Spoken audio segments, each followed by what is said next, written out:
הרצאה שהיא שליחות מבחינתנו. בסוף כמובן יהיה זמן לשאלות. אז נעים מאוד. אני אודיה. אני אימא של אליאנה וגפן, ובהכשרה שלי אני עורכת דין, ובשנה האחרונה אני בשליחות החדשה שלי מדריכת הורים בגישה הכשרותית. אז נעים מאוד, אני מירי קרסנטי, אני אימא לתאומים בחינוך ביתי, לשעבר מפתחת בהייטק, וגם אני מדריכת הורים בגישה הכשרותית. טוב, אז טוב שאתם כאן, ובואו נתחיל. אז היקשרות וגבולות. האם זה יכול ללכת ביחד? אנחנו לא יודעות מי כאן יותר מכירה את הגישה ההיקשרותית ומי כאן פחות, אבל כן אנחנו שמות לב שהרבה חושבים שהגישה ההיקשרותית היא גישה מתירנית וחסרת גבולות, בגלל שהיא גישה מכילה ורכה. אנשים חושבים שלהיות היקשרותי זה אומר להיות רכרוכי. אנחנו מבקשות להפריך את זה היום, ולהראות שהיקשרות וסמכותיות זה בכלל לא סתירה, ואפילו להפך, הן ממש הולכות ביחד. הרבה פעמים יש פה קושי להציב גבולות, יש לנו ההורים קושי להציב גבולות מכל מיני סיבות, מתוך חשש לפגוע אולי במערכת היחסים עם הילד, בקשר, יכול להיות לי קשה כי אני קצת מפחד לפגוע, ובעיקר בגלל שאנחנו רגילים לעשות חיבור בין גבולות לכוח. אנחנו תופסים גבולות ככוחניות, אנחנו גם נדבר בדיוק למה, אבל התפיסה היא שאם אני לא משתמשת בכוחניות, אם אני בלי כוחניות, אני חלשה מול הילדים שלי, שאני חסרת גבולות ושאין לי סמכות מולם. ולכן יהיה לי קשה להציב גבולות אם אני לא רוצה להיות כוחנית. אבל האמת היא שבניגוד למה שחושבים, הגישה ההיקשרותית רואה בגבולות תפקיד חשוב בשמירה על הביטחון של הילד, ואנחנו עוד נדבר על זה. עכשיו השאלה היא מהו גבול, ואיך אני מציבה אותו בדרך ששומרת על הקשר, ולא פוגעת במערכת היחסים.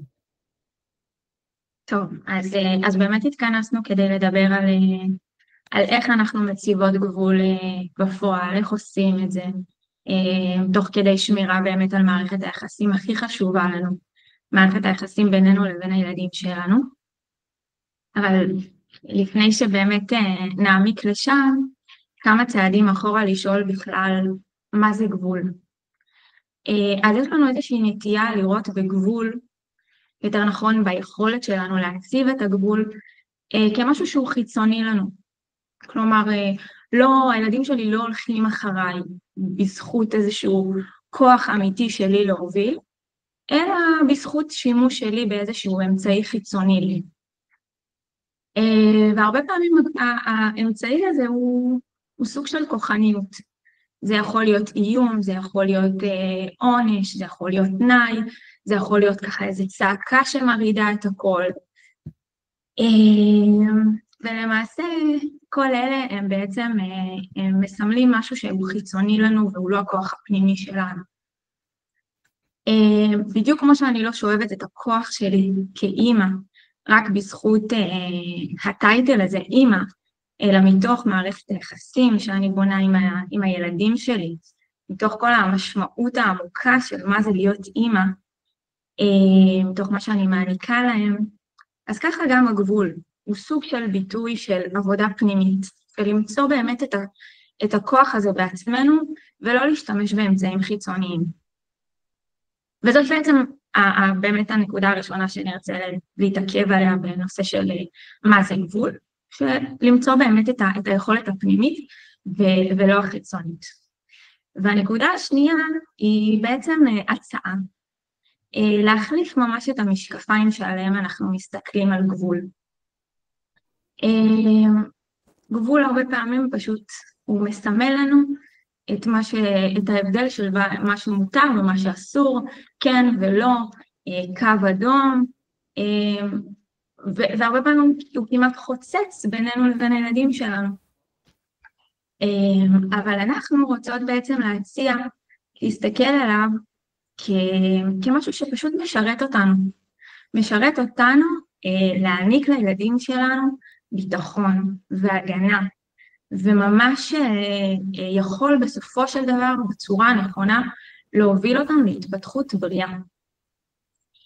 מירי תדבר על זה גם בהמשך, אבל העניין הוא בעצם להבין לעומק את זה שיש דברים שילדים פשוט לא יכולים ממש קוגניטיבית ורגשית, הם לא נמצאים שם בגיל הזה, וזה יכולות מתפתחות, והם לא יכולים למשל לקחת בחירות מסוימות, הם לא יכולים לעצור בזמן הרבה פעמים, הם לא יכולים להתווסת בעצמם, הם לא יכולים להירגע, וכאן אנחנו בעצם נכנסים למקום הזה, אנחנו ממלאים עבורם את הפונקציה החסרה הזאת שעדיין לא התפתחה, בין אם זה קוגניטיבית ורגשית, ואנחנו לוקחים אחריות עבור הילדים שלנו לעשות את מה שכרגע הם לא יכולים לעשות.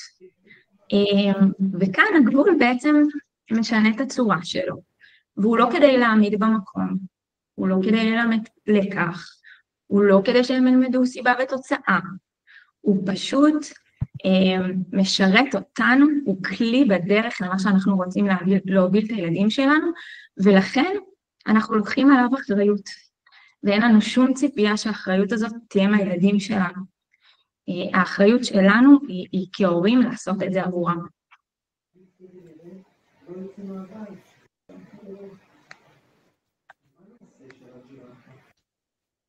אודיה דיברה על כך שיש דברים שילדים לא יכולים לעשות, אז בואו נדבר על זה קצת. מוח של ילדים הוא מוח שלא סיים את ההתפתחות שלו, הוא מוח לא בשל. מה זה בפועל? יש אזור שלם במוח שנקרא ניאו-קורטקס, או המוח החושב, שמתחיל רק להתפתח באזור גיל 5, ומסיים לקראת שנות ה-20 המאוחרות. האזור הזה הוא אחראי על ויסות, על להירגע באמת במובן העמוק של המילה, על שליטה עצמית, על קבלת החלטות, על לוגיקה, על היגיון, ועל עוד דברים, אבל זה בעיקר מה שאנחנו מצפים מהילדים שלנו. אבל באמת הילדים שלנו תלויים בנו שאנחנו נמלא את הפונקציות האלה. כמו שתינוק תלוי בנו שנאכיל אותו, כי הוא לא יכול לעשות את זה בעצמו, כאן זה בדיוק אותו דבר. הם לא יכולים, המוח שלהם לא מספיק מפותח בשביל זה. אפילו לנו שכן הבשלנו, שכן סיימנו להתפתח, קשה לפעמים לקבל החלטות שקולות. נגיד למשל מתוך כעס מאוד גדול, אנחנו מגיבים לילד שלנו לא נכון, לבן הזוג, לא עומדים בדיאטה שהחלטנו לעמוד בה, החלטנו לעשות דיאטה ואנחנו לא שולטים בעצמנו ואוכלים משהו שלא החלטנו מראש שזה בסדר. ילדים עוד יותר לא יכולים, כי זה לא שהם מגיעים למקום כזה שהם עמוסים כמונו ופתאום לא שולטים בעצמם, הם פשוט לא יכולים פיזיולוגית, המוח שלהם עוד לא התפתח פיזיולוגית, קוגניטיבית מספיק בשביל לעשות את זה.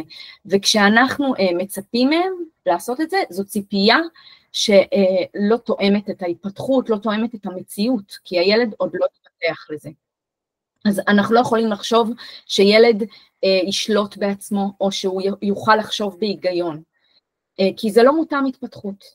זה מאוד מבהיל שמצפים ממך לעשות משהו שאתה לא יכול לעשות אותו.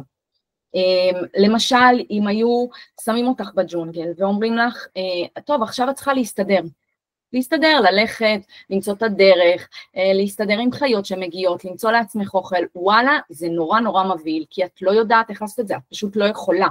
זה מרחב שהוא לא מוכר לך. אותו דבר, נגיד, אם הבוסית שלך אומרת לך, תעשי מחר מצגת בסינית. את לא יודעת סינית, זה לא משהו שעכשיו את תעבדי עליו ותצליחי, את פשוט לא יכולה לעשות אותו. גם אותו דבר ילדים, וזה נורא מבהיל מילד שאנחנו מצפים ממנו משהו, לעשות משהו שהוא לא יכול לעשות אותו. הילדים זקוקים לנו שנוביל אותם בג'ונגל הזה, עד שהם יתפתחו ויוכלו בעצמם, לשלוט בעצמם, לקבל החלטות שקולות.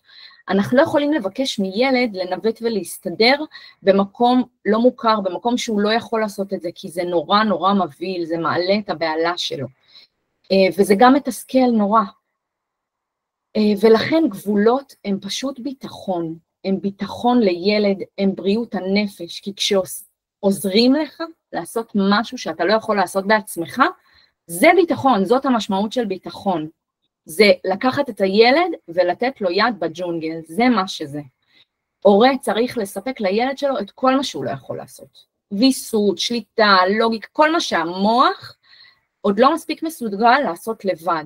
כמו שהוא מאכיל תינוק קטן, כמו שאנחנו לא מצפים מתינוק שפתאום יכין לעצמו את המטרנה, או שיקפל לעצמו את הכביסה, כי זה פשוט לא הגיוני שהוא יעשה את זה, אנחנו מבינים שהוא לא מספיק מפותח בשביל זה, אז אנחנו צריכים להבין שגם פה אין מספיק התפתחות. הרבה פעמים קל לנו לעשות לילדים משהו שאנחנו יודעים שהם לא יכולים לעשות בעצמם, נגיד למשל להרים את הילד שעוד לא יודע ללכת, שעוד לא יודע להרים את הראש, זה קל לנו כי אנחנו מבינים שהוא לא יכול, אבל ברגע שאנחנו רואים שהוא למד לעשות את זה בעצמו, אז פתאום זה מעצבן אותנו, כאילו אתה כבר יודע ללכת, למה אתה צריך שאני ארים אותך? אבל אם אנחנו נבין שהתפתחות שרגשית, זאת התפתחות שונה ממוטורית, הן לא התפתחויות מקבילות, זאת אומרת, זה שהילד שלי למד ללכת ומדבר, ועכשיו אני יכולה לנהל איתו שיחה, לא אומר שהוא כבר יכול להירגע לבד, שהוא כבר יכול לשלוט בעצמו, זה פשוט לא אותה התפתחות. אז אנחנו נבין, אם נבין את זה, אנחנו נבין שאנחנו צריכים להיות שם ולעשות את זה בשביל עצמנו, בשביל הילדים שלנו. אנחנו נבין שזה ממש נדרש. ואנחנו נמצא בעצמנו יותר כוחות, כי אנחנו נבין שזה כמו שהילד לא יכול להרים את הראש עכשיו, הוא באמת לא יכול. ולעזור לו לעשות את זה, זה לספק לו ביטחון, זה ממש לתת לו ביטחון. ילד צריך ללכת אחרי מישהו שיראה לו את הדרך שיוביל אותו.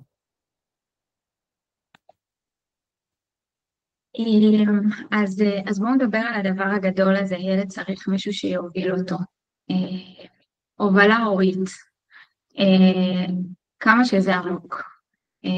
זה מתחיל בהתבוננות בעצמנו, ממש במנותק לזה רגע שאנחנו הורים, וממש בהתכנסות ובעבודה פנימית. כמו שאנחנו לא רוצים לשאוב את היכולת להציב את הגבול מתוך מקור חיצוני וכוחני, כך גם ההובלה שלי. אני לא שואבת אותה ממקור חיצוני. ילד לא הולך אחרי טייטלים, הוא לא ילך אחריי רק כי קוראים לי אמא שלו, הוא לא ילך אחרי אבא שלו רק כי הוא אבא שלו, הוא לא יקשיב לגננת שלו רק כי היא הגננת שלו. ילדים הולכים אחרי מערכות יחסים שחשים שם ביטחון, ואנחנו אחראים לבנות את המערכת יחסים הזאת, ואת הביטחון ואת כל מה שהיא אמורה להעניק, כדי שבסוף הם גם ילכו אחרינו, אין היתר. ואת המערכת יחסים הזו, אני בעצם בונה מתוך התבוננות בעצמי, בהורות שלי, במה שהיא מביאה איתה, באחריות שלי כלפי הילד, בהבנה העמוקה של מה זה ילד, מה שמירי דיברה על זה, בעצם מודעות להתפתחות וליכולות הקוגניטיביות. בגישה ההיקשרותית אנחנו קוראים לה הובלה אלפא. וזה בעצם כוח שמגיע מאיזושהי נביאה פנימית, אמיתית, שהיא תוצאה של עבודה קשה. וזה מקור שבעצם מאפשר לנו להוביל את הילד שלנו. אפשר להגיד שזה כמו איזה מפקד נערץ בצבא כזה שאנחנו שומעים עליו, כזה שכל חייל מרגיש שאותו מכיר הכי טוב, שמספרים לו הכל, שמצד אחד הוא דוחף את החיילים שלו קדימה, ולא מוותר, ויש לו את הרוח שלו, ומצד שני תמיד לוקח אחריות, תמיד הוא יהיה ראשון, תמיד הוא ייקח על עצמו, ולכן גם החיילים שלו הולכים אחריו בעיניים עצומות. אז כזה, לא יודעת מי מתחברת לזה, או לדוגמה של איזה מורה אהובה, שהשיעור שלה סופר משעמם, אבל היא נכנסת לכיתה בתיכון, וכולנו מקשיבות לה, כי אנחנו אוהבות אותה, ואנחנו רוצות לרצות אותה, ולא לפגוע בה. אז גם איזושהי הובלה שהיא מתוך מקור פנימי, ולא מתוך כוחניות.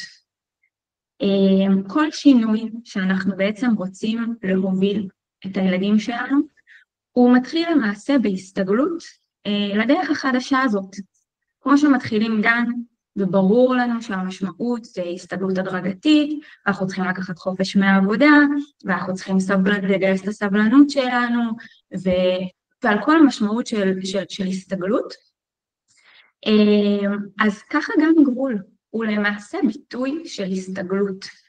זה שאנחנו עכשיו החלטנו משהו, זה לא אמור בהכרח לבוא בטוב לילדים שלנו, והמשמעות זה להסתגל לדבר הזה, ובדיוק כמו שאני אוספת את עצמי ואת הכוחות שלי לקראת הסתגלות למסגרת חדשה, ככה אני צריכה לראות את ההסתגלות שהילד שלי צריך לעבור בדרך לעמוד בגבול הזה, ומה זה אומר עליי? שאני בעצם זו שצריכה להוביל אותו לשם, אני צריכה לעזור לו.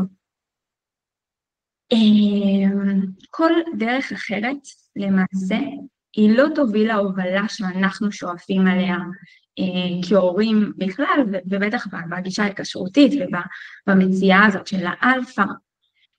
אם אנחנו מנסים לכפות את ההסתגלות על הילד שלנו בכוחניות, אז אנחנו פשוט נראה לאט לאט איך אנחנו מאבדים אותו, איך הוא פחות משתף אותנו. ובהקשר לזה צריך להגיד, בהרבה פעמים, בטח בגילאים המוקדמים, כשאנחנו מפעילים כוח, בהתחלה זה נראה שזה עובד. נכון, זה עובד. כי זה מפחיד ומבהיל את הילדים שלנו. וזה עובד על מערכות אחרות, לא המערכת הזאת שבעצם אנחנו רוצים להפעיל אותה, של ההובלה הפנימית, שהוא הולך אחרינו בגלל מערכת היחסים, אלא מערכת הבהלה שלו, שפשוט מאותתת לו, תקשיב לאמא, כי אחרת אתה מאבד אותה. ממש ככה. כמובן זה לא במודעות, זה המערכת פשוט מאותתת לו את זה, ואז הוא כאילו מקשיב לגבול החיצוני הזאת, הצעקה שלי מיישרת אותו, אבל האמת היא שהוא לא מקשיב לי, האמת היא שהוא מפוחד. עוד דוגמה של זה שימוש בקשר שלנו, בינינו כתנאי, לשים את מערכת היחסים בינינו כתנאי. אולי מוכר, דוגמה סופר שגרתית, אם אתה לא נועל נעליים, אני הולכת לבד. נכון, סופר שגרתי. אבל האמת היא שמה שהילד שלנו שומע, זה שהוא נשאר לבד. אם אני הצבתי לו גבול, לא צריך עכשיו לשים את הנעליים. אם הוא לא שם את הנעליים, אני הולכת לבד, אני שמה את הקשר בינינו על תנאי, כדי שהוא ישים את הנעליים האלה עכשיו. והמחיר של שימוש בקשר הוא מחיר כבד מנשוא, ממש. הוא מערער את הביטחון של הילד שלנו, גם בנו, כהורים, כמובן, אבל גם בסביבה. צריך להבין שמערכת היחסים בינינו היא המערכת יחסים שממנה אנחנו רוצים שהוא ילמד איך מערכות היחסים שלו צריכות להיראות, איך הוא ירצה לראות אותם. ממש איך שהוא לומד את איך מערכות יחסים צריכות להראות לו גם בעתיד, לא רק עכשיו. וברגע שאנחנו משתמשים בקשר בינינו כתנאי, אנחנו מערערים את הביטחון שלו גם בסביבה. כי אם אמא לא נשארת איתי, אז מי כן נשאר איתי? ובנוסף, אנחנו בעצם, מה שאנחנו עושים לאט לאט, זה שוחקים את מערכת הבעלה, שאגב היא מערכת מאוד חשובה. אנחנו כן רוצים שתישאר באיזושהי באמת יכולת בעלה מסוימת, כזאת שבמידת הצורך היא כן יכולה לפעול בסכנה אמיתית. ואז ברגע שאנחנו שוחקים אותה, אנחנו רואים איך לאט לאט הצעקה שלנו צריכה להיות צעקה יותר חזקה, והאיום צריך להיות איום יותר משמעותי. ועדיין, הרבה פעמים אנחנו נראה שזה עובד, כי פשוט צעקנו חזק יותר, איימנו יותר באיומים שכואבים לילד שלנו יותר. אבל מתישהו אנחנו נגיע לנקודה הזאת שבה כלום לא יעבוד. לא צעקות ולא איומים, ולא תלך לחדר שלך, ולא שימוש בקשר שלנו כתנאי. שום דבר פשוט לא יעבוד, כי שחקנו את המערכת. ואז פשוט שום דבר לא מאותת למוח, תעשה את זה. אין הובלה אמיתית. להבדיל, הורות אלפא היא הובלה ממקום אכפתי. זה הורה שאפשר לסמוך עליו ולהישען עליו, ולפנות אליו, הוא תמיד נשאר כתובת. ויחד עם זאת, ושימו לב, אני אומרת יחד עם זאת, כי באמת חשוב להבין, זה לא מצד אחד ומצד שני, זה יחד עם המקום האכפתי והכתובת שנשארת תמיד, והחמלה, זאת עמדה פנימית שהיא בטוחה ואסרטיבית. היא לא מתפשרת, היא בטח לא רכרוכית, והיא אסרטיבית מהמקום שאני מכירה את הילד שלי ואני יודעת ואני פועלת מתוך זה שאני מכירה אותו. קודם כל כי אני גם יודעת מה המשמעות של ילד, בהיבט של ההתפתחות באמת הקוגניטיבית ומה היכולת שלו, אבל אני גם מכירה את הילד שלי, כי יש לנו מערכת יחסים כזאת שבניתי אותה. והרבה פעמים בעצם נדמה לנו שכדי להציב גבול, אז זה או זה או זה. זה או שאני אסרטיבית, או שאני בחמלה. יש את הרגע הזה ביום למשל, שאוקיי, זהו, שיחקנו, היה כיף, עכשיו צריך לצחצח שיניים, נכון, ארוחת ערב, להתקלח, נכון, אנחנו צריכות להניע את הערב, אז זהו, עכשיו אני בתפקיד אחר, עכשיו אני אסרטיבית. החמלה רגע בצד, או שאנחנו בפארק וכיף לנו, ואני משחקת טוב וזה, אבל צריך לעלות הביתה, אז פתאום אני באיזושהי דמות אחרת. ואנחנו באות ואומרות פה היום, אין צורך בזה. באמת שאפשר להחזיק את הגם וגם. זה לא בא אחד על חשבון השני. וזה פשוט עניין של עבודה, וזה לא פשוט לנו להחזיק את הגם וגם הזו. גם בגלל תפיסות שהשתרשו אצלנו. החינוך שלנו, הבית שממנו הגענו, החוויות שצרובות לנו, מערכות החינוך שהיינו בהם, האוטומטים שפיתחנו, שכל כך טבועים בנו וכל כך קשה להשיל אותם מאיתנו, גם כשאנחנו במודעות, אנחנו יודעות אנחנו לא צריכות עכשיו לצעוק, אנחנו לא צריכות עכשיו באמת את הכלי החיצוני הזאת, אבל האוטומט יותר חזק מאיתנו, וקשה, זאת ממש עבודה של להשיל את זה מאיתנו. יש גם את המציאות שהיא מלאה בסטרס, ובחוסר זמן ובמרוץ, ומישהו פה צריך גם לקדם את הערב הזה, ודברים צריכים להתקדם, ואז איפה בכלל יש פה מקום לעבודה פנימית, כאילו, המרוץ ממשיך, וזה גם קשה, כי ילדים זה דבר קשה, הם לא בשלים, ואנחנו כן, ויש התנגשות חזיתית, כשיצור בשל, שכבר ישן, שכבר אוהב את הרגע שלו, שאוכל טוב, צריך לגדל יצור לא בשל, וזה פשוט מתנגש. וכאן צריך להבין, הורות היא מערכת יחסים חד-צדדית, לתמיד. הכרנו בעצם את האלפא, את מה שאנחנו רוצים למצוא בעצמנו, יש את השחקן מנגד שהוא התלות, בהיקשרות זה בעצם אלפא ותלות.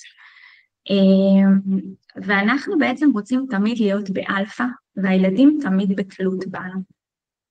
ולהבדיל מערכות יחסים אחרות, שלמשל בזוגיות, יש הדדיות בדבר הזה.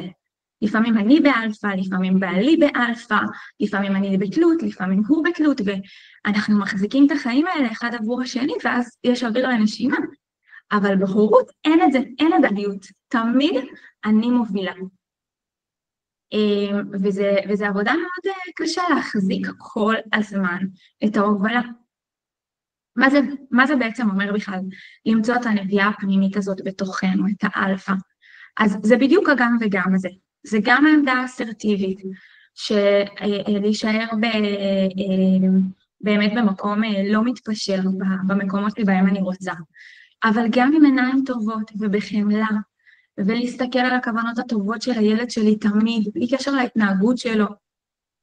והדרך הזו היא באמת באמצעות בניית מערכת יחסים, שבה אנחנו מאפשרים לילד שלנו להיות מישהו מבלי שיהיה לזה השלכות. מערכת היחסים בינינו היא לא על תנאי, כתוצאה של אם עמדת בגבול או לא עמדת בגבול, איך אתה מתנהג.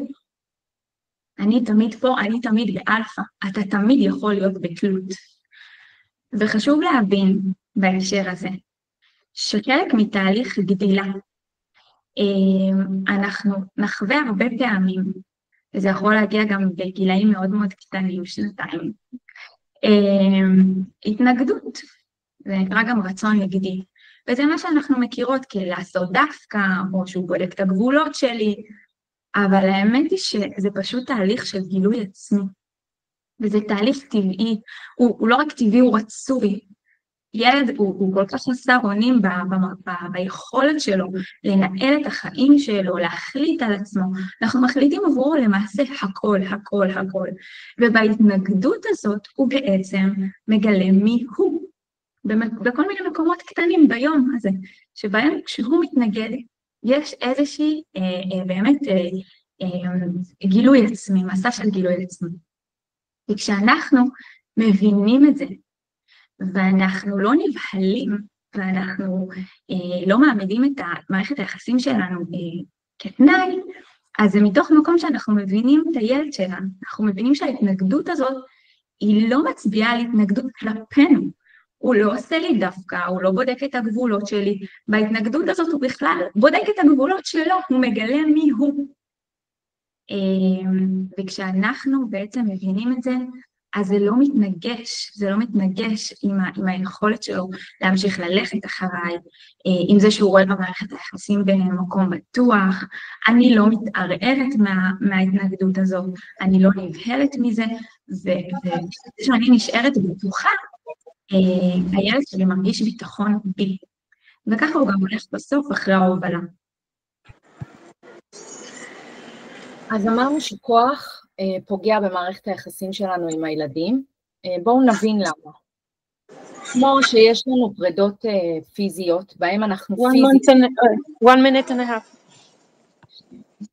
דניאלה, אם אפשר לעשות על השתק. אוקיי, אז השתקתי את. כמו שיש לנו פרידות פיזיות, שבהם אנחנו פיזית לא עם הילדים, נגיד הילד במסגרת, הוא הלך לסבתא, אז קיימות גם פרידות רגשיות, רגעים שבהם הילד יכול לחוות חוויה שהיא ממש בדיוק כמו פרידה פיזית. נגיד כשאנחנו לא זמינים, נגיד שאנחנו עם הטלפון, שאני מדברת עם החברה, כשאני אפילו עם אבא שלהם, עומדת ומדברת עם בעלי, ופתאום אנחנו רואים ככה שהם מרגישים שהם צריכים יותר תשומת לב. אלה פרידות רגשיות, עונש, איום וצעקות הם פרידות רגשיות כאלה.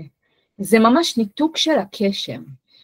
זה שם, כשאני מציבה בצורה הזאת גבול, זה שם את הילד בצד אחר של הגבול, ואותי בצד השני שלו. זה ממש שם אותי נגד הילד.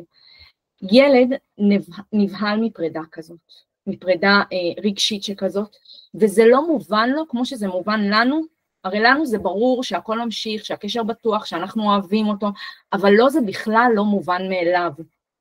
ולכן הוא מציית בגלל פחד. אבל זה יוצר חוסר ביטחון, זה נותן תחושה של תנאי, אוהבים אותי רק כשאני מתנהג יפה, כי כשאני לא מתנהג יפה אז צועקים עליי ומפסיקים לאהוב אותי, וזה ממש עושה חוסר ביטחון בקשר. עונש זה להשתמש במה שאכפת לילד נגדו, כשאני לוקחת לו משחק שהוא אוהב, או כשאני מונעת ממנו לצאת לטיול שאני יודעת שהוא כל כך רצה לצאת אליו, אני משתמשת במה שאני יודעת שאכפת לו. זה מעודד אותו להסתיר ממני מה אכפת לו, זה מעודד אותו להסתיר ממני מה חשוב לו, לא לשתף אותי, וזה גורם לו להרגיש לא בטוח, כי אני עושה שימוש נגדו במה שהוא שיתף, במה שהוא חשף מולי.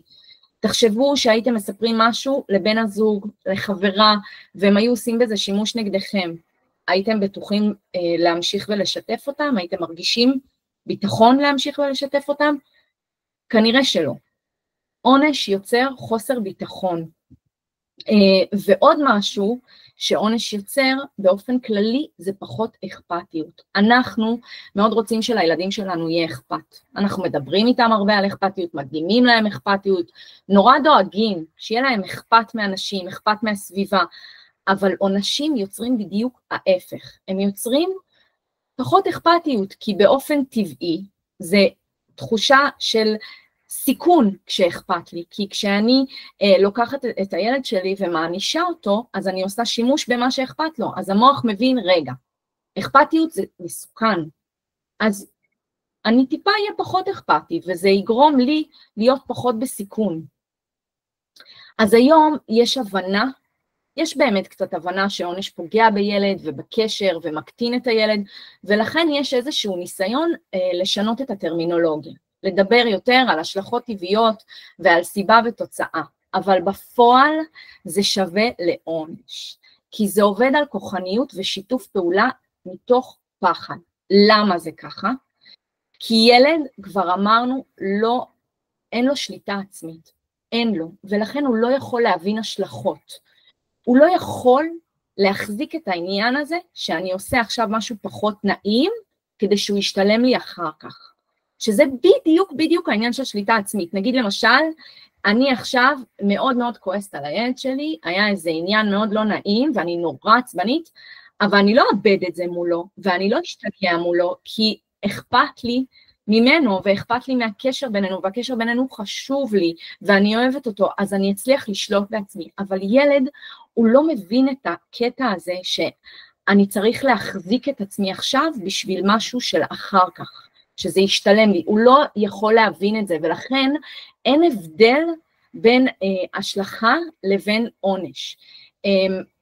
הילד לא יכול להבין שבשביל, הוא צריך ללכת לצחצח שיניים בזמן, כדי שיהיה לו סיפור לפני השינה. זה לא משהו שהוא יכול להחזיק בראש שלו.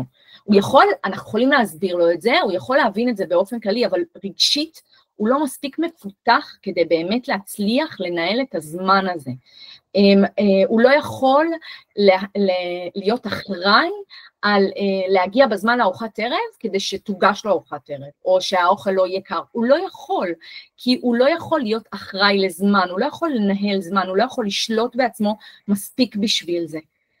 השלכה היא גם לא מקדמת למידה, כמו שעונש לא מקדם למידה. הרבה פעמים אומרים, אם את תלכי עם השלכות, ותראי לילד שלמעשים שלו יש השלכות, אז הוא ילמד מזה.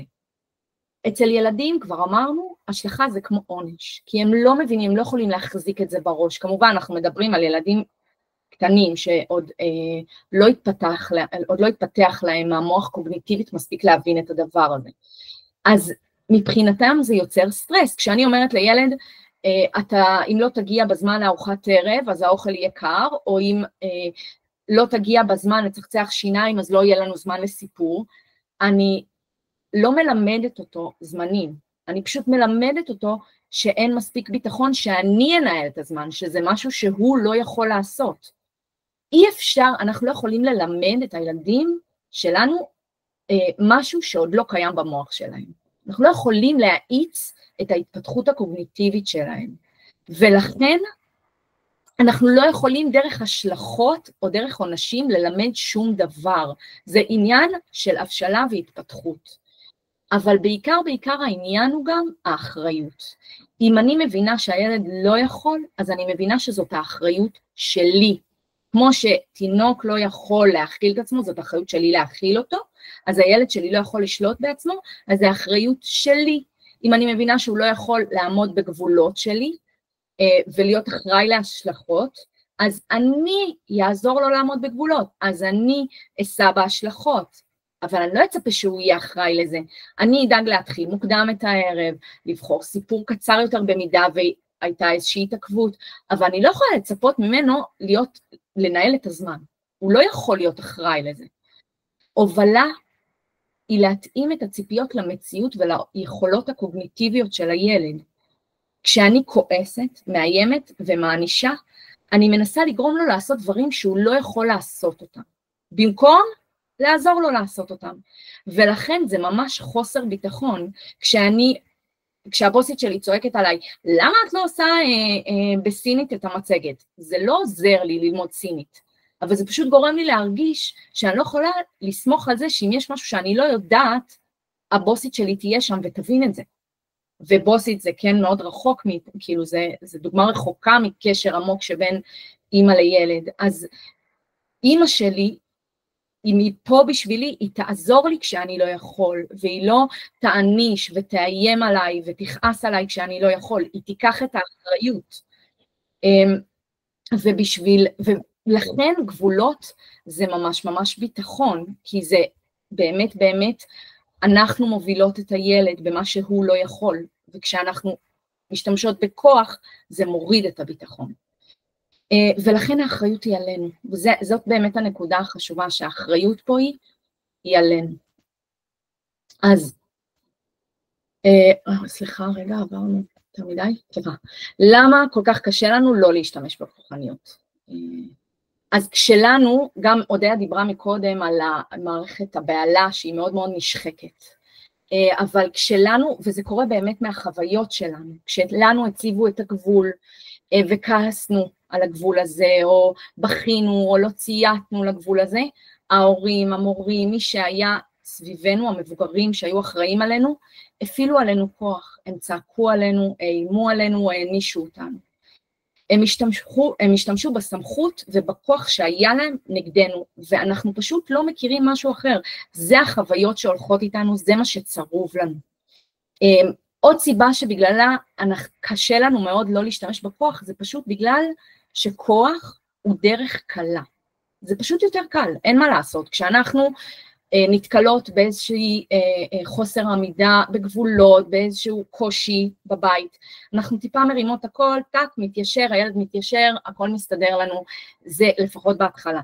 זה עובד מיידית, בגלל, כבר אמרנו פחד, זה פשוט עובד, ולהוביל מתוך כוח פנימי זאת עבודה קשה, עמוקה יותר, היא משתלמת יותר, היא שומרת על הקשר, היא בונה ביטחון, היא ארוכת טווח, אבל היא באמת באמת עבודה יותר קשה מכוח.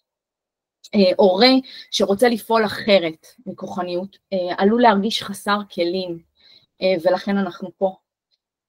אנחנו צריכות לפתח עמדה פנימית ועמוקה, שהיא קשרות בטוחה, תניע את הילדים שלנו לפעול, שהיא תגרום להם ללכת אחרינו, לשתף איתנו פעולה, לא מתוך קנייה ולא מתוך ריצוי ולא מתוך פחד, אלא מתוך ידיעה עמוקה שאנחנו העוגן שלהם, שאנחנו הביטחון שלהם, שאנחנו אלה שמובילים אותם, ושהם רוצים ללכת אחרינו, כי זה הדרך לביטחון. אני למשל לא אהבתי אף פעם ללמוד, ולא למדתי ולא עשיתי שיעורי בית בתיכון, אבל הייתה לי מורה אחת לשיעורים שלה הגעתי תמיד, והקשבתי להכל. למה? כי היא פשוט הובילה, באמת, היא הובילה. אני הלכתי אחריה כי היא הובילה. הילדים שלנו ילכו אחרינו אם אנחנו נוביל, מתוך קשר וביטחון. אין דרך אחרת להוביל. כבר אמרנו שכוחניות זאת לא הובלה. אז איך אנחנו מובילים? איך בתכלס אנחנו מציבים את הגבול?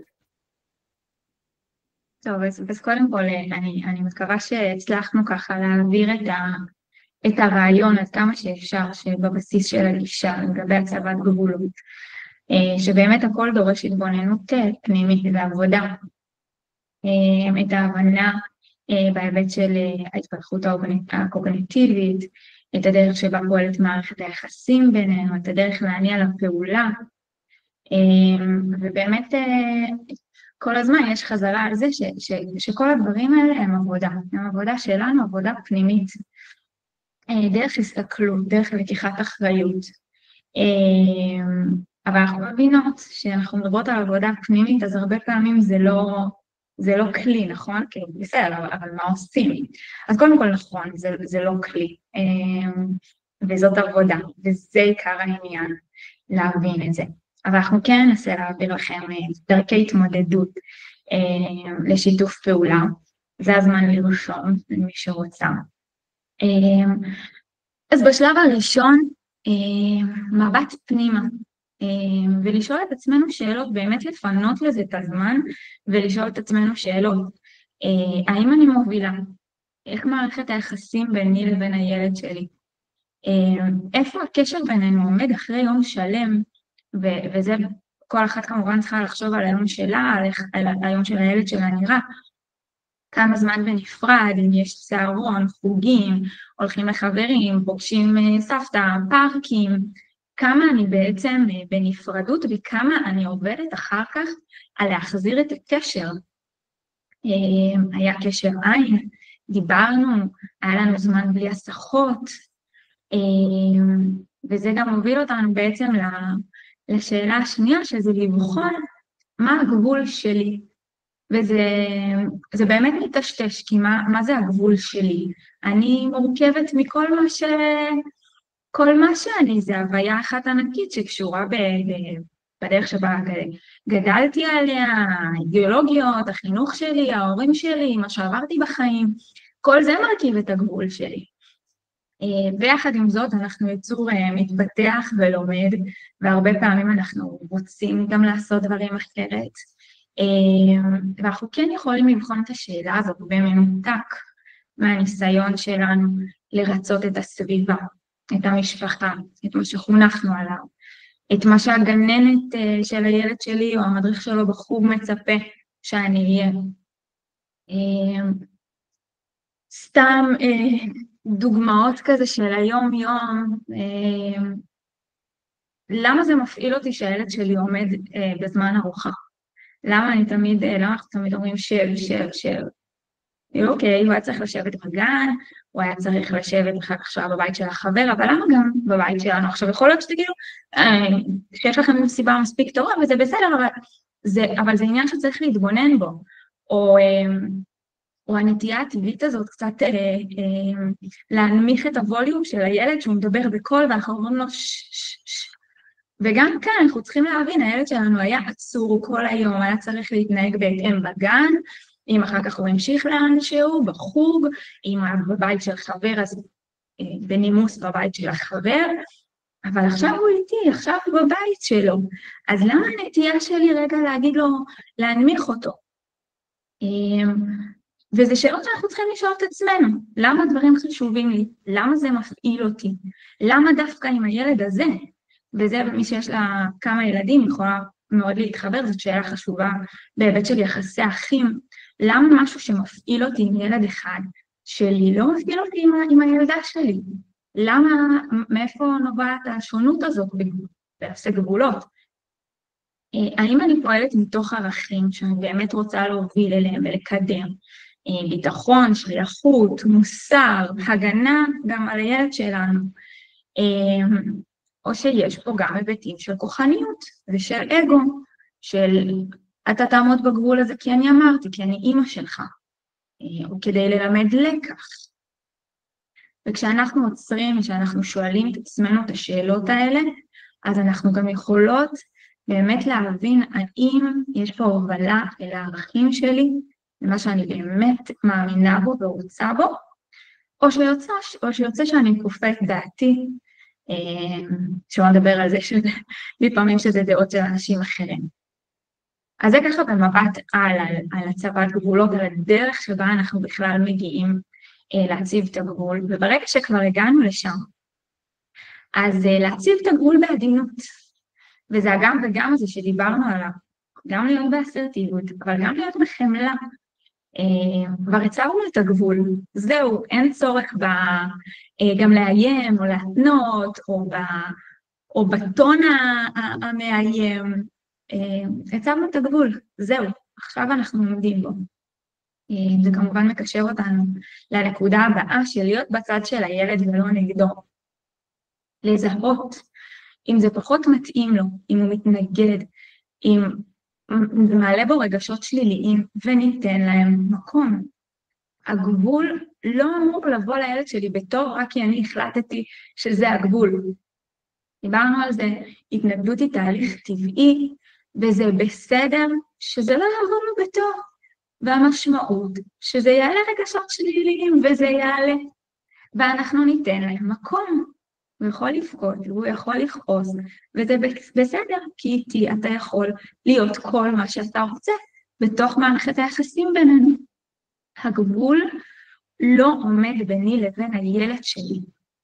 הוא לא חוצץ בינינו. אם אני מבינה שהגבול הוא בכלל משרת מטרה שאני רוצה להוביל אליה, בין אם זה טכני, לצחצח שיניים או לשים מעיל, ובין אם זה באמת כדי להוביל לאיזשהו ערך שמאוד חשוב לי, כך או כך הגבול הוא משהו ששנינו צריכים ללכת בו.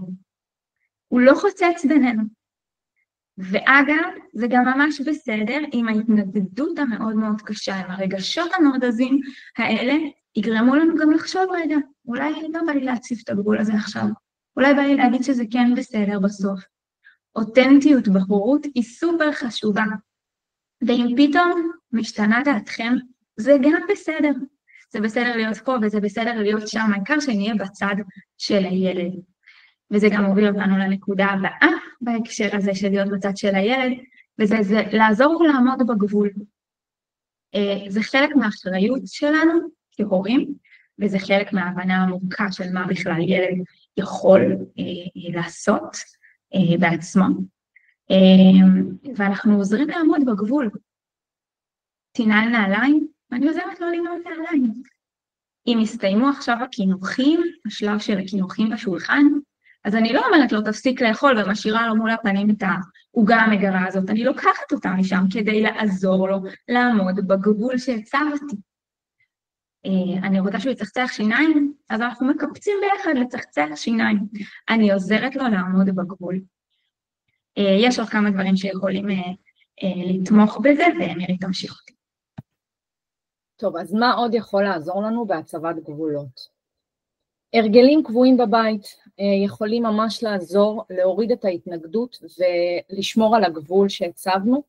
למשל, אם יש לנו הרגל שלא אוכלים ממתקים לפני האוכל, והילד בא ומבקש ככה שוקולד, ואני אומרת לו, חמודי, אתה זוכר, אצלנו בבית לא אוכלים ממתקים לפני האוכל.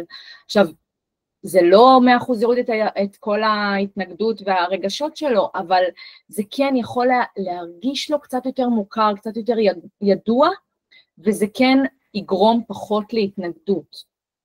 אם יש לנו הרגל שמיד אחרי ארוחת ערב אנחנו הולכים לצחצח שיניים, אז זה ככה חלק מהשגרה, או כשאנחנו נכנסים הביתה אנחנו מיד מורידים נעליים, זה חלק מהשגרה ולא צריך כל דבר להניע לשיתוף פעולה ולהציב גבול, וזה קורה ככה כחלק מהשגרה, אז יש פחות התנגדות.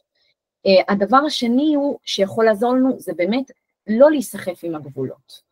אנחנו לא נגיד לא רק לשם הלא, אנחנו ננסה לצמצם אותו לפעמים שאנחנו באמת מאמינות בו, ועל זה אודיה הרחיבה מקודם עם העניין של מה באמת הגבולות שלי, וככה זה חשוב להגיד את זה, כי הרבה פעמים אומרים לנו זה מלמד את הילד, נכון, גבולות זה חשוב וזה ביטחון ודיברנו על זה, אבל יש מספיק לא, והילד יתקל במספיק גבולות ולא צריך להוסיף, אלא להפך, לחשוב איפה אנחנו כן יכולים לצמצם אותם. וגם בנושא הזה חשוב לומר שאין ערך לעקביות.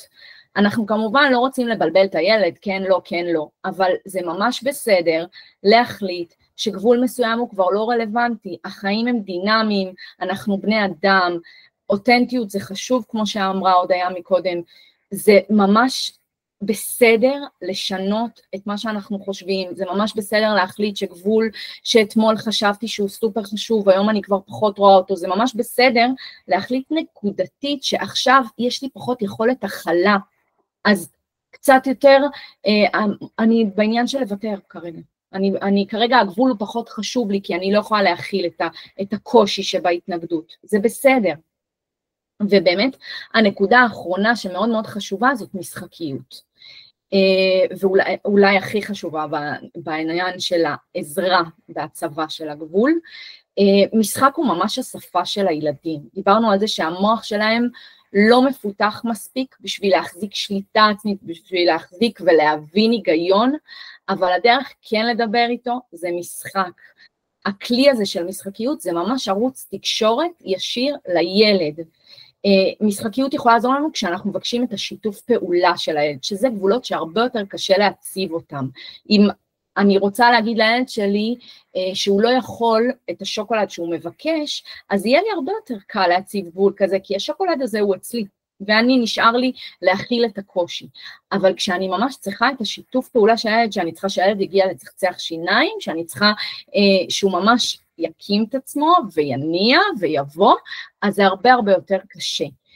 ואז להסביר לו שההיגיינה של הפה היא חשובה, או שזה מאוד יעזור לו בעתיד, זה כנראה פחות יעזור, ולוגיקה פחות תעבוד ממשחקיות כדי להניע אותו ממש לקום לצחצוח. נגיד לגרום לו, לשאול אותו מה אתה מעדיף איך אתה מעדיף לצחצח, כמו ארנב או כמו אריה, או איך תפתח את הפה, או בוא נראה לבובה איך מצחצחים, או אצלנו בבית יש נגיד שיר קבוע של צחצוח, שזה ממש ככה מעודד את הילד לשתף פעולה. זה נכון שכשאנחנו פונים לעניין הזה של משחקיות, שאנחנו צריכים את השיתוף פעולה של ילד, אנחנו בדרך כלל מאוד לחוצים ועמוסים, זה שעות ככה סופר לחוצות בבוקר, כשאנחנו מאוד ממהרים, או שאנחנו עייפים וזה סוף היום ואנחנו כבר רוצים לסגור את היום וללכת לישון, זה קשה לגייס את הכוחות בשביל זה. אבל ככל שאנחנו נפעל יותר עם הדבר הזה, יותר עם הכלי הזה של המשחקיות, זה יהפוך לנו ליותר טבעי ויותר אותנטי, ואותנטיות פה זה חשוב כדי שהילד ישתף פעולה, וזה יכול ממש להפוך לנו להיות ערוץ נוסף, שאנחנו נראה שהוא עובד בקלות יותר מכל דבר אחר. אז ככה, לסיכום, זה שאנחנו מכילים את הקושי, זה שאנחנו רכים ואנחנו נמצאים עם הילדים, זה לא אומר שאנחנו פחות סמכותיים או עושה אותנו פחות למובילים, אלא להפך.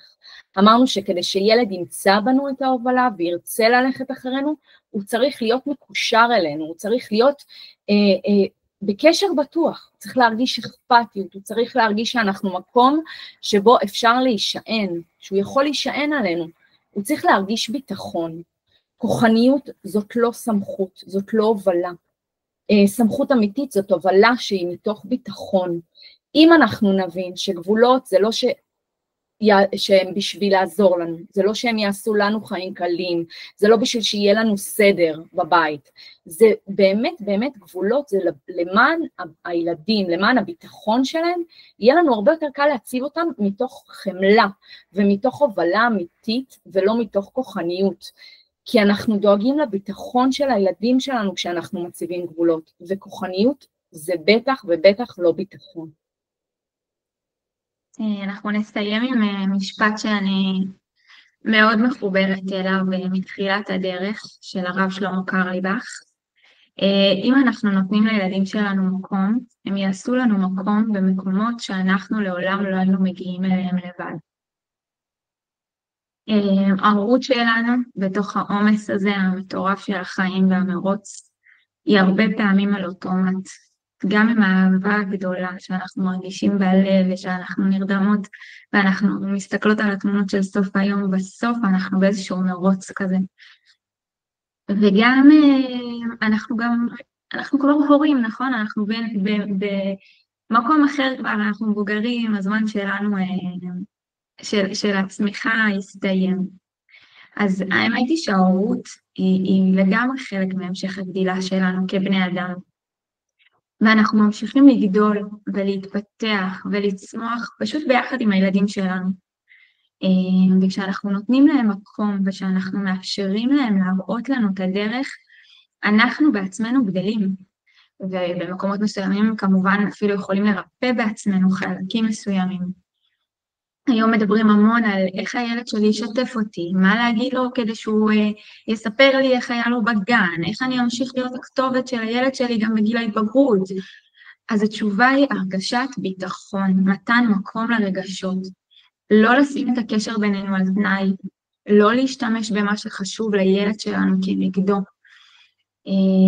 וזאת גם בדיוק הדרך להצבת הגבול, שהוא לא עומד בינינו. והוא לא פוגע במערכת היחסים בינינו, למרות שהוא ממש חלק שגרתי וחשוב מהיום-יום שלנו.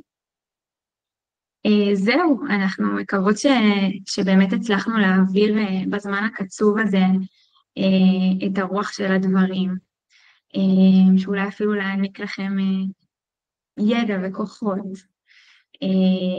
תודה שפיניתם את הזמן, תודה שהקשבתם. שתינו מאוד מאוד התרגשנו ועדיין. וזה הזמן לשאלות, מי שרוצה פשוט מוזמנת להוציא מיוט.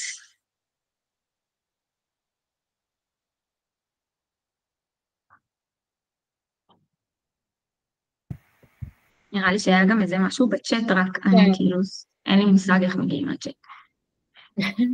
תפתחי מהצד. בואו ננסה קצת לענות על הצ'אט.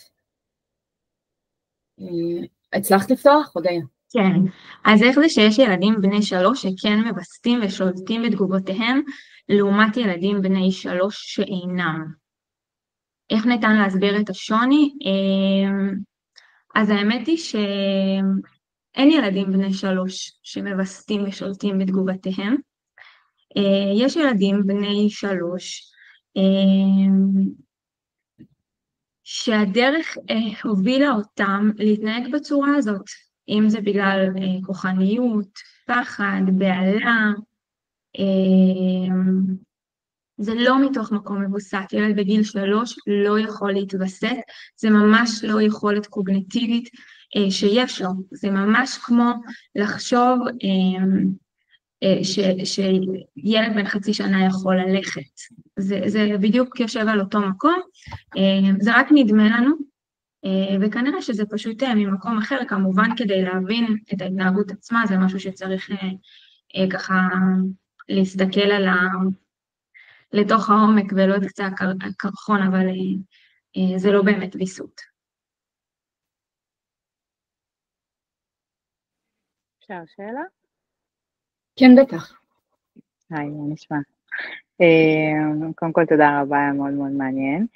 רציתי לשאול, הקטנה שלי בת 1.5 שנה, איך אפשר באמת להציב גבול שהוא ברמת המסכן, נגיד להכניס משהו מסוכן לפה, לאכול בצק או כאלה, עם כמה שפחות להשתמש במילה לא.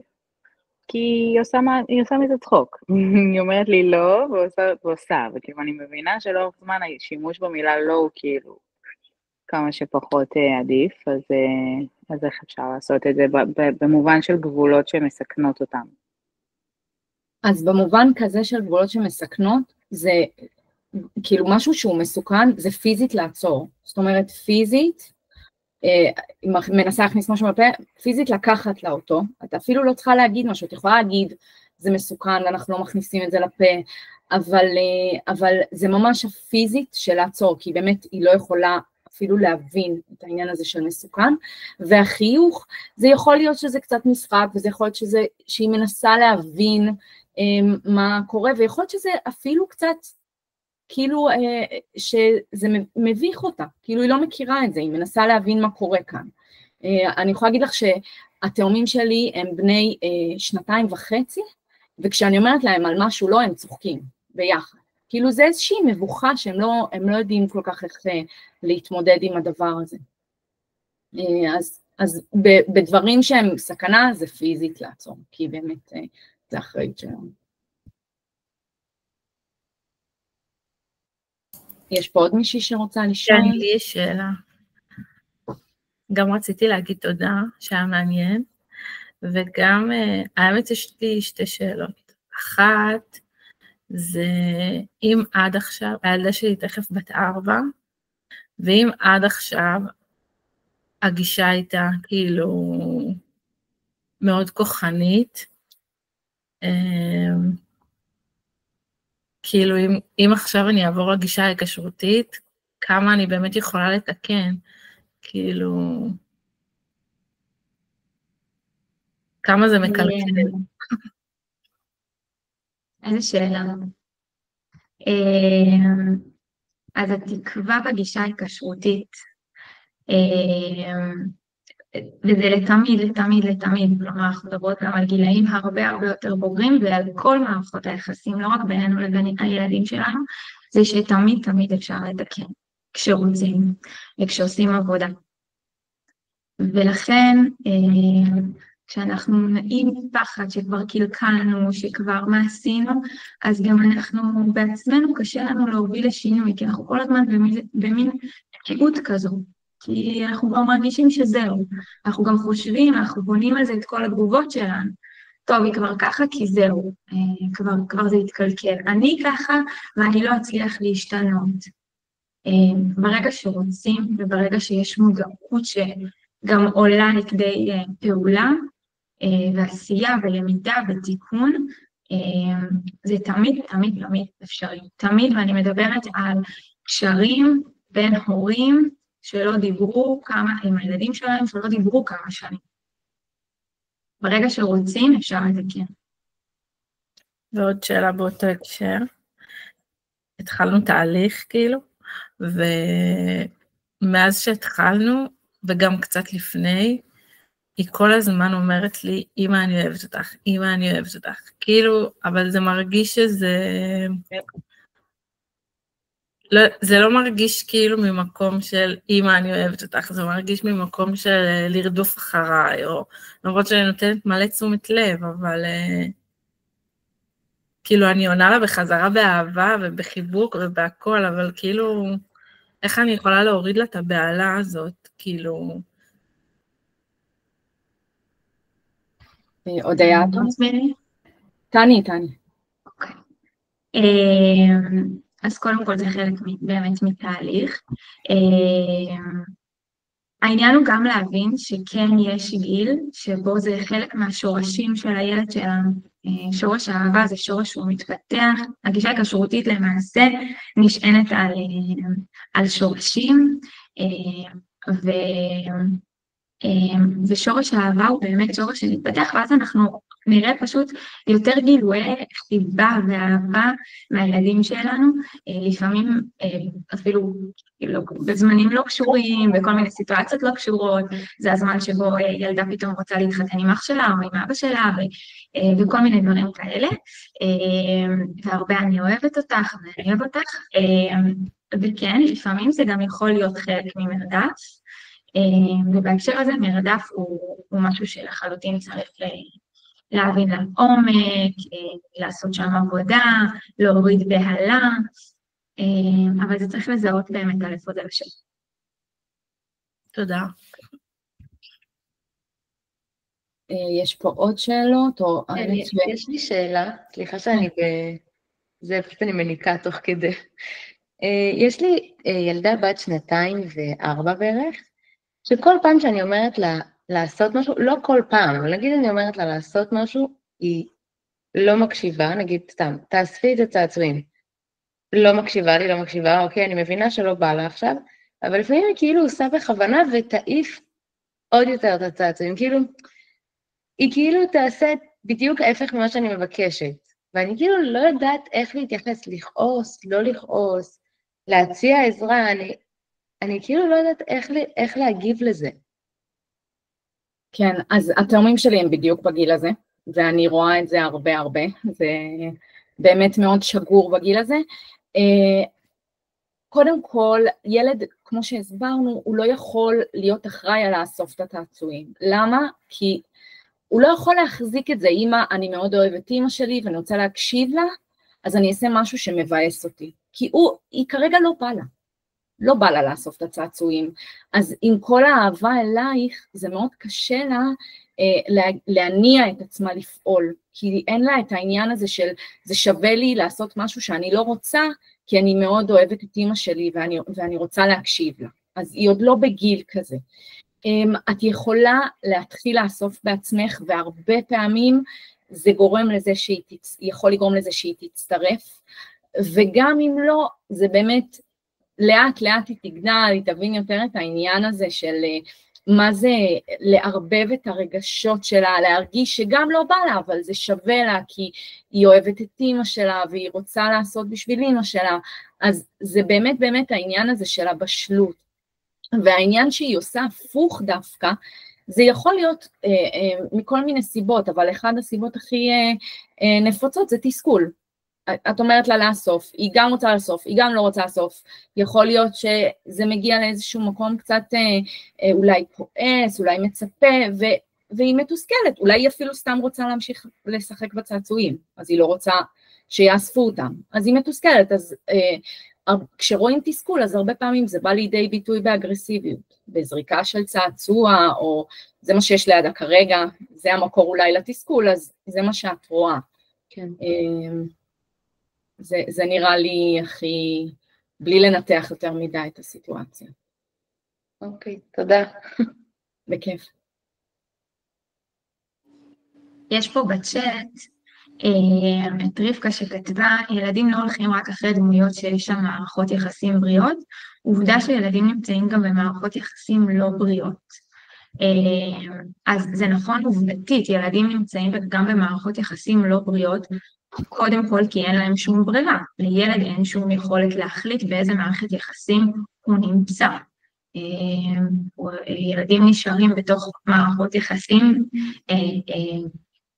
פשוט מעצם העובדה שהם ילדים ואין להם לאן ללכת, והם תלויים בנו, הם תלויים בנו שנבחר להם מסגרת שיהיה להם בטוב, ואם לא, אז הם נמצאים בתוך מסגרת שלא טוב, זה הכל בעצם עלינו, המבוגרים.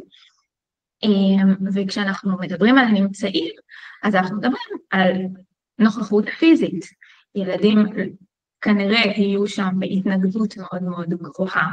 ואם זה לא בהתנגדות מאוד גבוהה, אז זה מתוך פחד וזה מתוך בהלה מאוד מאוד גבוהה. אנחנו נראה שם ילדים במצב רגשי מאוד מאוד קשה, אני בטוחה שנראה ביטויים התנהגותיים כמובן לדבר הזה, אם זה בהקשרים של אגרסיביות ותסכול ואלימות, וקושי בגמילות וקושי בהסתגלות. ילדים לא יישארו במערכת יחסים לא בריאה, ויישארו בעצמם בריאים.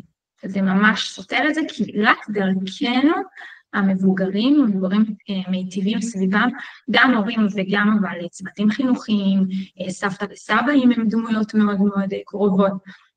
בעצם כל מי שסובב את הילדים שלנו, רק אנחנו אחראים להתפתחות התקינה שלהם, בריאותית ורגשית. ולכן אולי הם נמצאים שם פיזית, אבל זה הנוכחות היחידה שיש להם בתוך מערכת היחסים הזו.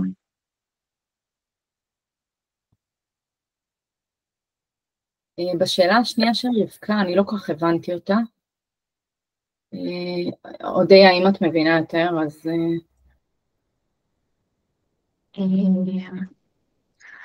אני לא יודעת, רבקה כבר לא פה.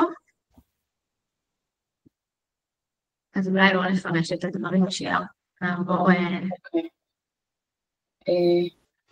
אפשר עוד שאלה אחת? כן, בטח. רציתי לשאול איזה דרך הכי טובה להחזיר את הקשר אחרי הרבה שעות במסגרת, כאילו, כשבאים לקחת, כי הרבה פעמים אני כזה שואלת, נגיד, איך היה, או באה לחיבוק וזה, והיא כאילו בשאלה. כן. אז יש לנו כלי מאוד ככה, אולי ידוע, אולי לא, שנקרא איסוף, שהוא מאוד מאוד עוזר, לא רק מחזרה למסגרת, באופן כללי, גם כשאנחנו רוצים להציב גבול, ואנחנו רוצים את ההקשבה של הילד, ואנחנו ככה רוצים לחדש איתו את הקשר, אז אנחנו יורדים לגובה העיניים שלו, מסתכלים לו בעיניים, שואלים איזושהי שאלה שהוא צריך לענות לנו עליה. זה נקרא שאלת הנהון, אפשר לשאול קצת יותר, אפשר לשאול שאלה של כן ולא, ולהסתכל בעיניים, באמת, אינטימיות זה סופר חשוב לקשר, ורק אז אפשר לבקש, להציב גבול, וזה ממש כלי שעוזר בחידוש הקשר כשחוזרים מהמסגרת. אפשר גם לעשות איזשהו גישור עוד אפילו לפני הפרידה, זאת אומרת אפשר להגיד לה שאת תחשבי עליה, או אפילו אחורה, שחשבת עליה היום, את יכולה להביא לה בתיק איזשהו פתק קטן שהיא תשמור עליו והיא תרגיש קרובה עלייך גם במסגרת. הרבה פעמים ילדים באמת חוזרים קצת, כאילו זה נראה שהם קצת מנותקים אולי, בגלל המקום הזה שבמסגרת הם באמת צריכים להיות מתגוננים יותר, זה פשוט מקום הרבה פחות בטוח רגשית. זה כמו כשאנחנו הולכים למשרד, אנחנו לא פורקים את הרגשות שלנו, ואנחנו סבבה, כמו שאנחנו בבית. זה מקום שהילד ככה הרבה יותר מוחזק, ובגלל זה לוקח זמן כמו להפשיר, כשחוזרים הביתה, כי זה איזושהי מגננה. אז אם אחרי כמה זמן שאת מנסה, ואת מחדשת את הקשר, ואת ככה מסתכלת לה בעיניים, ואתם מבלות זמן ביחד, את רואה את החזרה שלה לביטחון ולקשר, אז זה ממש נורמלי, וזה הדרך של הילד לשמור על עצמו בתוך מסגרת שהיא קצת פחות בטוחה. תודה. כיף. יש לי גם שאלה. כן.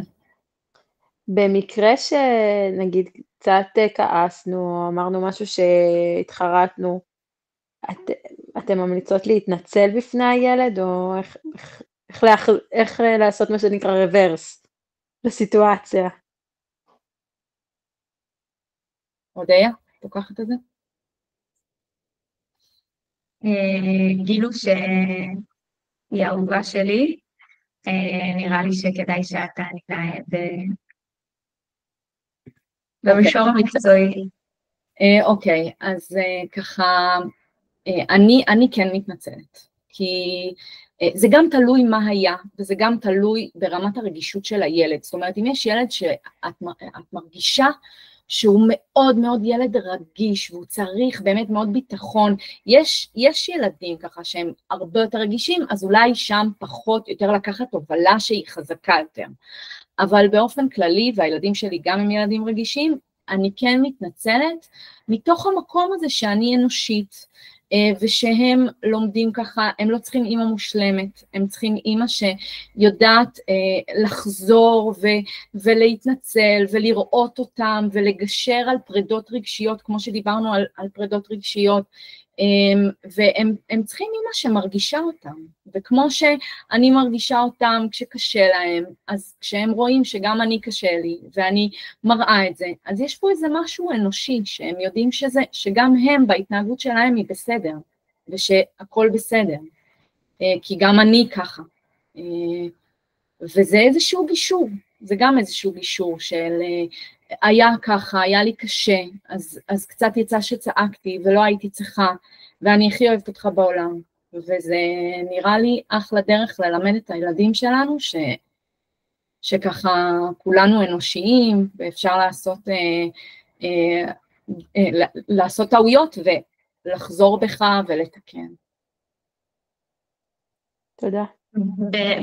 עם קשר לשאלה, אבל לא ספציפית אליה, אני כן רוצה להוסיף על בקשת הסליחה, שכן אני מרגישה שנהיה קצת סביב העניין של לבקש סליחה, יש לזה קצת יותר מדי, לא צריך להגיד את זה כאילו שם טוב, כמו המגמה הזאת, לספר לילד את כל האמת, גם אם היא מותאמת גיל, ומה זה בכלל מותאם גיל, מי מאיתנו למד והוא יודע בהכרח מה מתאים, למי, מה זה גם גיל, יש ילד שהוא יותר רגיש, זה ספקטרום. אז בהיבט הזה, שהסליחה, היא באמת תהיה, לא ככה יוצאת לנו, אנחנו צועקים, מבקשים סליחה, צועקים, מבקשים סליחה, וככה היום שלנו מתנהל, ואנחנו מרגישים שאנחנו מחזירים את הקשר. סליחה, כמו בכיפור מבחינתנו, סליחה היא תיקון, המשמעות היא אחר כך מחשבה ושינוי. אם אני היום ביקשתי סליחה על משהו, זה כדי שהוא לא יקרה מחר, וברור, כולנו במרוץ וחסרי סבלנות לפעמים, והצעקות הם יוצאים כאילו, אנחנו כבר לא מרגישים את זה לפעמים, ועדיין, הסליחה פה, המשמעות שלה היא גם תיקון ומבט פנימה, והיא עבודה, ובגלל זה כאילו מבחינתי אפילו לרשום מתי ביקשתי סליחה, כדי שאני לא אחזור על הדבר הזה, ולא שיהיה פינג פונג שהיחסים בינינו נהיים של פריקה מתי שבא לי, והתיקון שלי הוא להגיד סליחה. התיקון שלי הוא שזה לא יקרה שוב. יש פה בצ'אט, אם הילד כבר קצת יותר גדול, בן 7, האם עדיין אפשר לעשות את השינוי וליצור הובלה הורית נכונה יותר? אז קודם כל רק לגבי הגיל, צריך להגיד שהוא פקטור, אבל לא חד משמעי. כלומר, גיל, המשמעות שלו זה שבעצם יש ספקטרום, ויש ילד שבבשלות הרגשית שלו, מרוב הרגישות שלו, יכול להתנהג רגשית גם כמו ילד בן 5, שהוא פחות רגיש. אז אנחנו גם צריכים בעצם לעשות עבודת עומק פה ולהבין את המשמעות של הגיל, אבל אני פשוט אחזור על מה שכבר עניתי, לעשות שינוי, תמיד, זאת התקווה שלנו בגישה הזאת, תמיד אנחנו יכולים לעשות שינוי, כי תמיד כשאנחנו רוצים ואנחנו בעבודה, אז אנחנו באמת נצליח להגיע לשם עם הילדים שלנו, ולרכך את המגננות ואת הלב. כן, יש פה עוד שאלה של איך נכון להתמודד עם בן 2.5, שכשהוא לא מקבל את מה שהוא רוצה, אז הוא מרביץ. אז באמת כבר עניתי על משהו שהוא די דומה, שהרבה פעמים אנחנו נראה אגרסיביות בתסכול, וזאת שאלה קלאסית על זה. כשילד לא מקבל את מה שהוא רוצה, זה נורא מתסכל.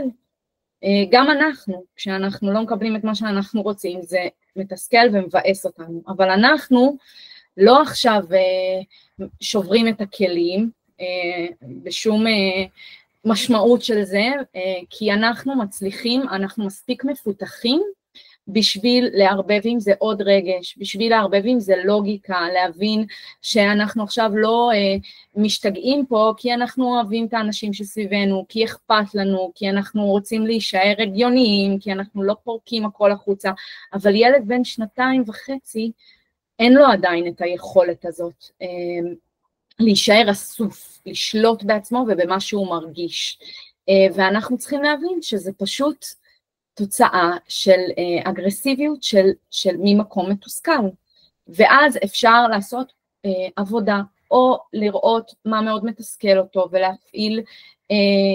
ולהפעיל הבחנות של איפה אני מוצאת את המקום שהוא מתוסכל, ולנסות להוריד לו את התסכולים, הרבה פעמים זה פרדות, או שאם אני מציבה לו גבול, ופה המקום שהוא באמת מרביץ, כי זה מתסכל אותו הגבול שהצבתי, אז לעזור לו להתמודד עם זה. זה אומר שאני לא אתן לו להרביץ פיזית, אני אעצור את ההרבצות או את המכות האלה, אבל אני כן אנסה להוציא ממנו את הרגשות האלה. כמובן שהדרך הכי טובה לפרוק את תסכול זה בכי, אבל אם הוא כרגע בתסכול, אני אתן לו מקום אחר להוציא את התסכול הזה, אני אתן לו לזרוק כדור באופן חזק, לבעוט בכדור או במשהו שהוא לא זה, להרביץ לקרית, כל דבר שיכול להוציא ממנו את התסכול ולפנות אותו להוצאת תסכול בצורה שהיא קצת יותר נעימה לסביבה, ולא מאשר הרבצות למישהו.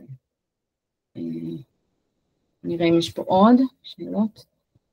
יש פה עוד שאלה, את רוצה לקחת? אודיה, איך נכון להסביר, להציב גבול לגבי מילים לא יפות? כן, אז מילה לא יפה, זה באמת עניין של איך אנחנו לוקחים את זה ועד כמה זה מפעיל אותנו. וכשמשהו מפעיל אותנו, המשמעות זה שאנחנו צריכים להסתכל פנימה על הגבול שלנו, ולהבין מה זה אומר לנו. ומילה לא יפה יכול להיות כמו בעצם מכה, כאילו זה עובד על אותו דבר, המשמעות של זה הרבה פעמים, אחד זה חוסר הבנה, ממש. תלוי, שזה קקי, פיפי, הם כבר כזה מבינים, אבל אם זה מילה באמת ממש לא יפה. אז הרבה פעמים זה באמת ממש חוסר הבנה, זה יכול לנבוע מתסכול, ואז זה בעצם מתחבר לכל מה שמירי הסבירה עכשיו, על הצורך הזה בפריקה מוקדמת, כדי שזה לא יגיע לשם. והדרך באמת הכי פשוטה זה להגיד, לא להתייחס לזה הרבה, כי הוא יודע שהוא אומר מילה לא יפה, וזה עניין של התנסות של הגיל הזה, סופר תואם גיל בין 3.5, זה בדרך כלל הרבה שיח כזה בגן סביב זה, ולהגיד אנחנו מגיבים לזה ישר, אנחנו לא אומרים את המילה הזאת בבית שלנו, וממשיכים הלאה, ממשיכים הלאה, כי זה גם לא אומר שום דבר עליו, בין אם הוא לא מבין את המילה, ובין אם הוא מבין אותה, העניין פה הוא באמת להבין שזה תואם גיל ושזה יעבור, ולכן פשוט לעצור את זה בשנייה שזה ממשיך, ולהמשיך הלאה, ולא דווקא לא להראות את כמה שזה בעצם מפעיל אותנו. יש עוד שאלות? טוב, אז נראה לי שזהו. היה לנו ממש ממש כיף, מרגש, מלמד גם עבורנו. תודה ממש לכל מי שפתח את הלב, הקשיב, שאל, אנחנו ממש מעריכות את זה, איזו שליחות מבחינתנו להאיר את הדרך לכל מי שרוצה. תודה ענקית למירי. תודה אודיה. ממש כיף איתך לעבוד על זה, במאיר עיניים ממש. תודה אודיה. תודה רבה. שהייתם פה. תודה, לילה טוב. לילה טוב. לילה טוב. ביי.